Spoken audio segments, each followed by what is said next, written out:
Chapter 8 of Madame de Treymes by Edith Wharton. Recording is in the public domain.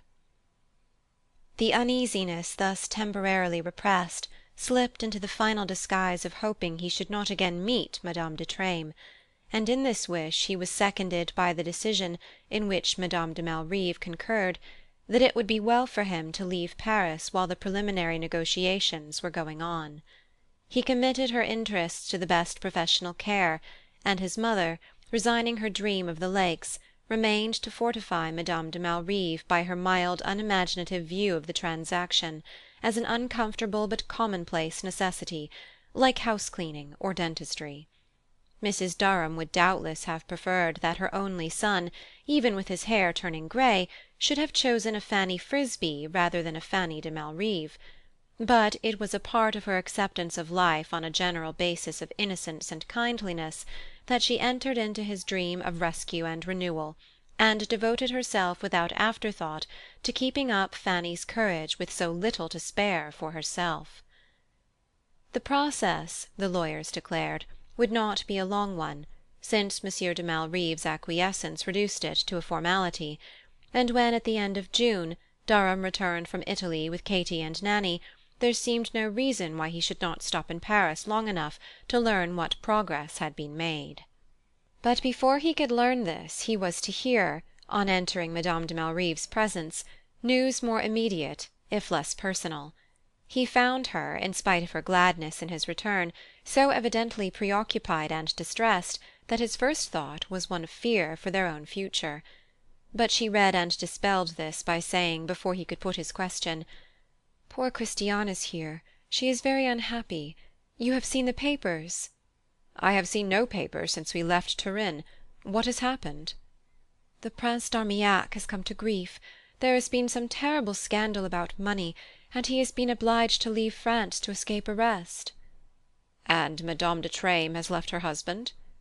"Ah, no, poor creature! They don't leave their husbands, they can't.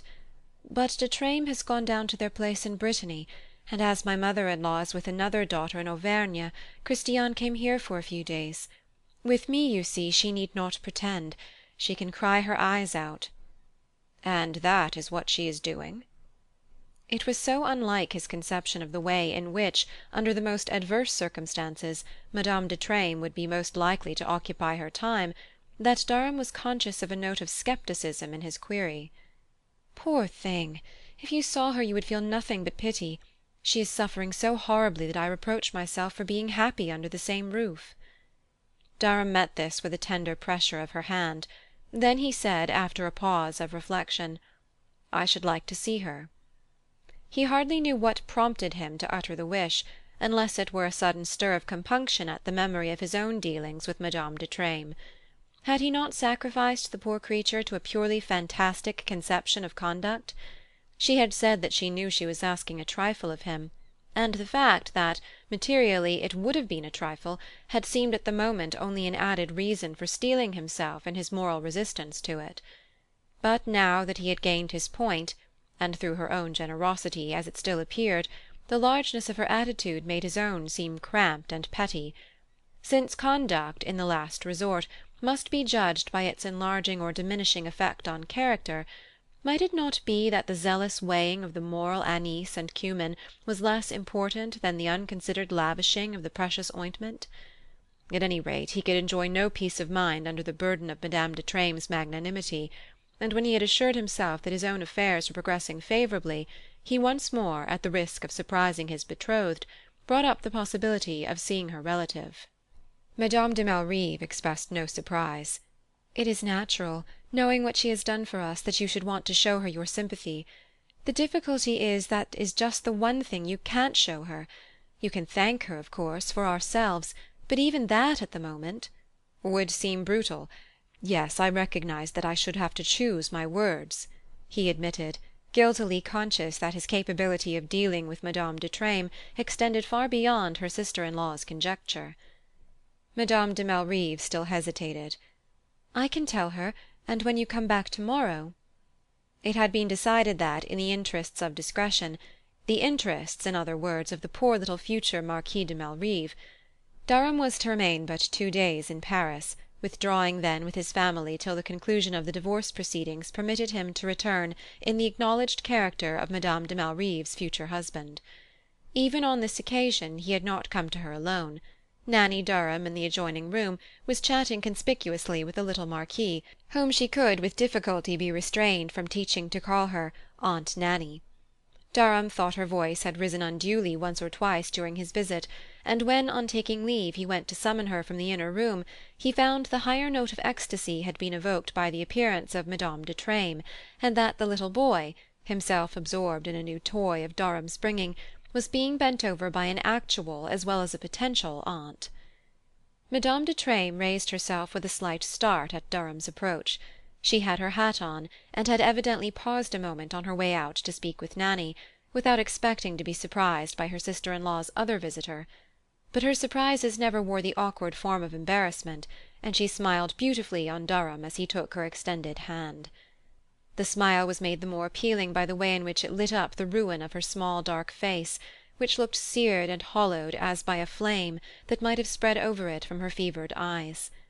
Durham, accustomed to the pale inward grief of the inexpressive races, was positively startled by the way in which she seemed to have been openly stretched on the pyre. He almost felt an indelicacy in the ravages so tragically confessed. The sight caused an involuntary readjustment of his whole view of the situation, and made him, as far as his own share in it went, more than ever inclined to extremities of self-disgust. With him such sensations required, for his own relief, some immediate penitential escape, and as Madame de Treymes turned toward the door he addressed a glance of entreaty to his betrothed. Madame de Malrive, whose intelligence could be counted on at such moments, responded by laying a detaining hand on her sister-in-law's arm. "Dear Christiane, may I leave Mr. Durham in your charge for 2 minutes? I have promised Nanny that she shall see the boy put to bed." Madame de Treymes made no audible response to this request, but when the door had closed on the other ladies, she said, looking quietly at Durham, "I don't think that in this house your time will hang so heavy that you need my help in supporting it." Durham met her glance frankly. "It was not for that reason that Madame de Malrive asked you to remain with me." "Why, then? Surely not in the interest of preserving appearances, since she is safely upstairs with your sister?" "No, but simply because I asked her to. I told her I wanted to speak to you." "How you arrange things! And what reason can you have for wanting to speak to me?" He paused for a moment. "Can't you imagine? The desire to thank you for what you have done." She stirred restlessly, turning to adjust her hat before the glass above the mantelpiece. "Oh, as for what I have done—" "Don't speak as if you regretted it," he interposed. She turned back to him with a flash of laughter lighting up the haggardness of her face. "Regret working for the happiness of 2 such excellent persons? Can't you fancy what a charming charge it is for me to do something so innocent and beneficent?" He moved across the room and went up to her, drawing down the hand which still flitted experimentally about her hat. "Don't talk in that way, however much one of the persons of whom you speak may have deserved it." "One of the persons? Do you mean me?" He released her hand, but continued to face her resolutely. "I mean myself, as you know. You have been generous, extraordinarily generous." "Ah, but I was doing good in a good cause. You have made me see that there is a distinction." He flushed to the forehead. "I am here to let you say whatever you choose to me." "Whatever I choose?" She made a slight gesture of deprecation. "Has it never occurred to you that I may conceivably choose to say nothing?" Durham paused, conscious of the increasing difficulty of the advance. She met him, parried him, at every turn. He had to take his baffled purpose back to another point of attack. "Quite conceivably," he said, "so much so that I am aware I must make the most of this opportunity, because I am not likely to get another." "But what remains of your opportunity if it isn't one to me?" "It still remains for me an occasion to abase myself." He broke off, conscious of a grossness of allusion that seemed, on a closer approach, the real obstacle to full expression. But the moments were flying, and for his self-esteem's sake he must find some way of making her share the burden of his repentance. There is only one thinkable pretext for detaining you. It is that I may still show you my sense of what you have done for me." Madame de Treymes, who had moved toward the door, paused at this and faced him, resting her thin brown hands on a slender sofa back. "How do you propose to show that sense?"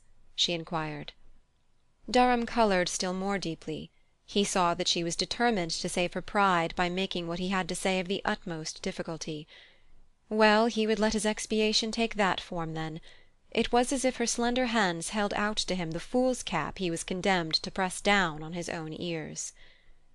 "By offering in return, in any form and to the utmost, any service you are forgiving enough to ask of me." She received this with a low sound of laughter that scarcely rose to her lips. "You are princely. But, my dear sir, does it not occur to you that I may, meanwhile, have taken my own way of repaying myself for any service I have been fortunate enough to render you?" Durham, at the question, or still more perhaps at the tone in which it was put, felt, through his compunction, a vague chill of apprehension. Was she threatening him? Or only mocking him? Or was this barbed swiftness of retort only the wounded creature's way of defending the privacy of her own pain? He looked at her again, and read his answer in the last conjecture. "I don't know how you can have repaid yourself for anything so disinterested, but I am sure at least that you have given me no chance of recognizing ever so slightly what you have done." She shook her head, with the flicker of a smile on her melancholy lips. "Don't be too sure. You have given me a chance, and I have taken it to the full. So fully," she continued, keeping her eyes fixed on his, "that if I were to accept any farther service you might choose to offer, I should simply be robbing you shamelessly." She paused, and added in an undefinable voice: "I was entitled, wasn't I, to take something in return for the service I had the happiness of doing you?" Durham could not tell whether the irony of her tone was self-directed or addressed to him. Perhaps it comprehended them both. At any rate, he chose to overlook his own share in it by replying earnestly: "So much so that I can't see how you can have left me nothing to add to what you say you have taken." "Ah, but you don't know what that is." She continued to smile, elusively, ambiguously. "And what's more, you wouldn't believe me if I told you." "How do you know?" he rejoined. "You didn't believe me once before, and this is so much more incredible." He took the taunt full in the face. "I shall go away unhappy unless you tell me. But then perhaps I have deserved to," he confessed. She shook her head again, advancing toward the door with the evident intention of bringing their conference to a close. But on the threshold she paused to launch her reply. "I can't send you away unhappy, since it is in the contemplation of your happiness that I have found my reward." End of chapter 8.